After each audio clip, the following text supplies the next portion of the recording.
you have money to keep running the farm, to keep running the business. So they might not necessarily need to call you so that you need to send in more funds for them to do one or two things. So that's the advantage of layers over broiler.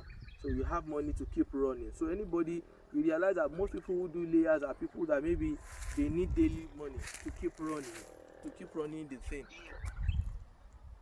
Yes, that's true. So on an average day now, so layers, how many eggs they lay in a day? Well, if it is all well and good, you can actually get 85% from them, maybe 80%. And the very thing is just the way you keep your birds and how healthy and the kind of hygiene practice this thing that you practice here. So that's the thing about them. They can actually So they go. can lay up to 2 eggs a day, right? No, not 2 eggs. It's not possible. It takes them about 24 to 25 hours to complete their cycle. So maybe this thing now. So you should just be expecting maybe for example you have 10,000 beds.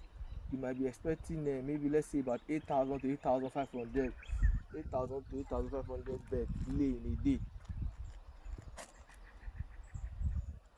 Mm-hmm. It's just like now whereby you have this thing. Even if you have two women and they get pregnant on the same day, they will not deliver